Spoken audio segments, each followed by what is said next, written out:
Dear students, today I will discuss the next lessons of Junior English book, page number 26. Now let's start. The topic name is showing ownership. Okay? Look at this. I like Simon's new puppy. The here is apostrophe S. Look at this, students. Here is apostrophe S. The apostrophe S in Simon's shows that the puppy belongs to Simon. It is his, he owns it. That means ownership হচ্ছে কি জানো? ownership হলো নিজের। যেমন তোমরা কিন্তু বাসায় অনেক সময় খেলার সময় ভাই বোনদের সাথে বা স্কুলে বন্ধুদের সাথে খেলার সময় বলো না যে এইটা হলো আমার বারবি ডল, এটা আমার ডল, এটা আমার কাইট, হয়তো বা এটা আমার লাটিম, এরকম কিন্তু তোমরা বলো। এই যে কথাটা বলো যে আমার, তার মানে কি তোমার নিজের। আর এখানে এই যে তোমার নিজের কিভাবে বলবে ইংলিশে, সেটাই কিন্তু এখানে দেখানো হয়েছে। যেমন এখানে দেখো বলছে যে সিমনস নিউ পাপি, মানে সিমনের নতুন কুকুরছানা। তাহলে যে সিমনের যে নতুন কুকুরছানা, এটাকে কিভাবে বলবে? সিমনস, এখানে একটা অ্যাপোস্ট্রফি এস দিয়ে তারপরে বলতে হবে যে সিমনস নিউ পাপি। দা হেয়ার, এখানে অ্যাপোস্ট্রফি এস, সিমনস অ্যাপোস্ট্রফি এসটাকে দেখানো হয়েছে যে সিমনের নিজের, আর সিমনের নিজের পাপি বা সিমনের নিজের অংশভুক্ত কুকুরছানা, এটাই বলা হয়েছে। তাহলে এই যে বলতে হবে যে তার নিজের জিনিস বা তোমার নিজের জিনিস বা আমার নিজের জিনিস, সেটাকে কিভাবে আমরা বলবো? Hair is exercise A, copy this into your book, putting in the before the S, before the apostrophe. Okay, putting in the apostrophe before the S. কিভাবে এটা বসাতে হবে দেখো, এখানে নিচে আছে number 1, the ribbons breast. Ribbons breast তার মানে কি? এই যে এস দেখছো, এস এর আগে একটা অ্যাপোস্ট্রফি দাও। অ্যাপোস্ট্রফি মানে কি? মানে ছোট্ট করে একটা কমা। আমরা যেমন এর আগে আমরা কিন্তু পড়েছি কমা, পাংচুয়েশন মার্ক, কমা, ফুল স্টপ, এগুলো পড়েছো না?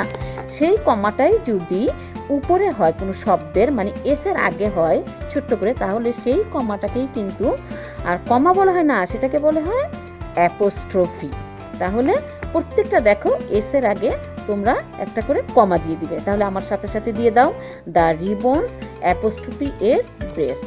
Number 2, the sailors apostrophe S, দেখো cap, the sailors cap. Number 3, the horses, এখানে এস দেওয়া আছে, অ্যাপোস্ট্রফি ছোট্ট করে দেখো দেওয়া হয়েছে কমা, তার মানে কি apostrophe S. The horse's main, ঘোড়ার কেশর, দ্য র্যাবিটস টেইল, র্যাবিটের লেজ, দ্য ওল্ড ম্যানস বিয়ার্ড, বৃদ্ধ মানুষটির দাড়ি, তাই না? মানে বৃদ্ধ মানুষের দাড়ি মানে কি? তার নিজের দাড়ি। Okay, number 6, the cashier's till. Number 7, the ladies handbag, the sheep's wool, মানে শিপের উল, দ্য কুইন্স ক্রাউন, মানে রানীর মুকুট। নাম্বার 10 দেখো, দ্য ডগস কলার, মানে কুকুরের কলারটা। এই যে মানে এগুলি সবই কিন্তু তাদের নিজের। তাই নিজের বলতে কি বুঝিয়েছে এখানে? যে অ্যাপোস্ট্রফি এস দিয়েই বোঝানো হয়েছে যে তার এই ডগের যে কলারটা তার নিজের। ওকে, তোমরা এটা বুঝতে পেরেছো? এবার আমি আসি আরেকটা টপিকসে। টপিকস মানে কি? এখানেই আছে দেয়া, যেটা নাকি আমরা দেখো লেখার সময় খুব বড় করে লেখা যায় এই জিনিসটাকে, যে নিজের জিনিস, সেটাকে বলা হয় যাকে লং ওয়ে। মানে লং ওয়ে হলো বড় করে লেখা, আবার আমরা এই লেখাটাকে কিন্তু আমরা ছোট করে লিখতে পারবো, সেটাকে বলা হয় শর্ট ওয়ে। ওকে, তাহলে লং ওয়ে এবং শর্ট ওয়ে কিভাবে? এখানেও দেখো বলছে, the kite that belongs to Paul. এই যে ঘুড়িটা যে আছে, যেটা পলের নিজের, মানে পলের অংশভুক্ত। বিলংস টু হলো পলের অংশভুক্ত বা পলের নিজের।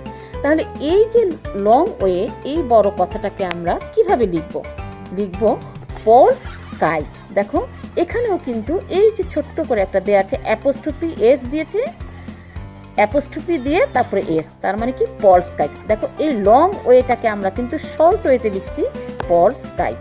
আবার দেখো the wool of the ship, মানে এটার অর্থ কি? শিপের উল। এটা কিন্তু একটা বড় লেখা, আর এটাকে আমরা ছোট করে লিখবো কিভাবে? দ্য শিপস উল।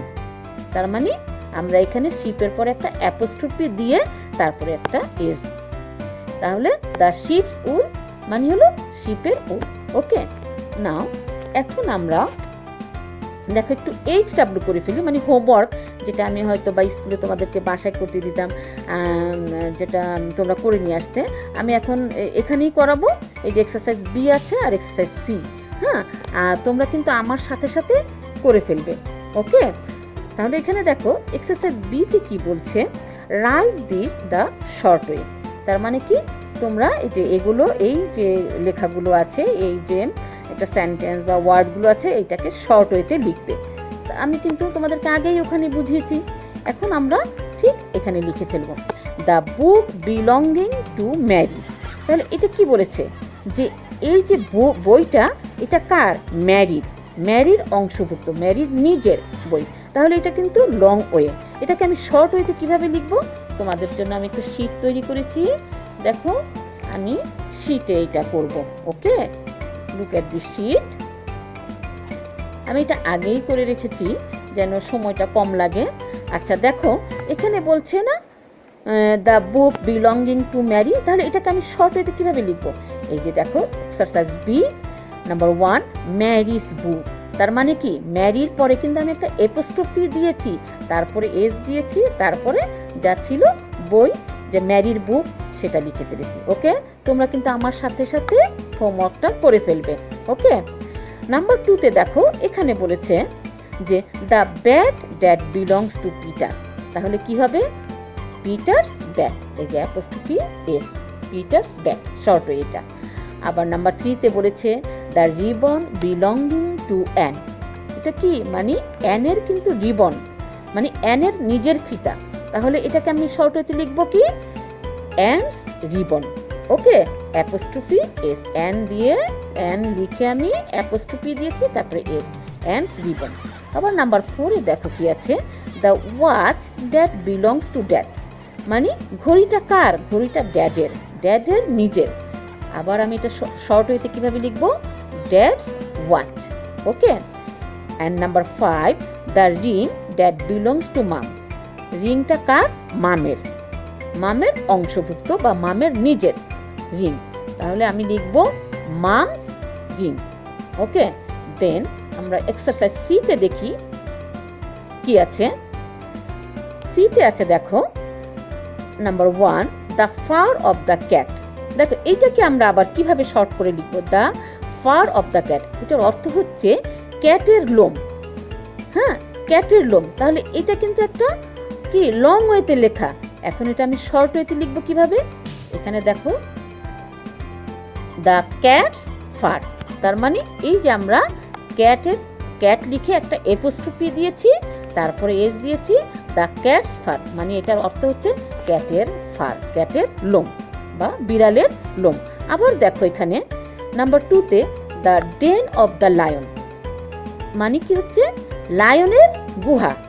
তাহলে লায়নের গুহা মানে লায়ন যেখানে থাকে, লায়ন কিন্তু গুহাতে থাকে, আবার বনে জঙ্গলে থাকে, আবার গুহার মধ্যেও থাকে। তো লায়নের গুহা বলতে হলো লায়নের ঘর, আর আমরা যেমন আমাদের ঘরে থাকি, আর এখানে লায়নের ঘর বুঝিয়েছে, মানে লায়নের গুহা। ওকে, তাহলে এই লেখাটাকে, এই যে লং ওয়েটাকে আমি কিভাবে শর্ট ওয়েতে লিখবো? দেখো দ্য লায়ন্স, এখানে অ্যাপোস্ট্রফি এস আছে, ডেন, দ্য লায়ন্স ডেন। আবার এখানে দেখো নাম্বার 3তে কি আছে? দ্য বিক অফ দ্য ব্ল্যাকবার্ড, মানে ব্ল্যাকবার্ডের ঠোঁট। আবার এখানে আমি শর্ট ওয়েতে লিখি দ্য ব্ল্যাকবার্ডস বিক।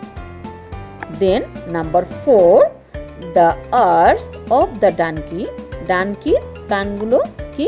তাহলে আমি এখানে আবার শর্ট ওয়েতে লিখব দ্য ডানকিস আর্স। দেন নাম্বার 5-এ কি আছে দেখো? The horns of the cow, মানে কি? গরুর শিংগুলো। তাহলে এটাকে আমি শর্ট ওয়েতে কিভাবে লিখবো? The cows horns. এই যে দেখো এখানে অ্যাপোস্ট্রফি দিয়েছি, এস দিয়েছি। তার মানে কি আমরা অ্যাপোস্ট্রফি এস দিলেই কিন্তু মানে কি হয়ে যাচ্ছে, গরুর নিজের শিংগুলো, এই যে নিজের বুঝিয়েছে, গরুর নিজের শিংগুলো। ওকে, হোপ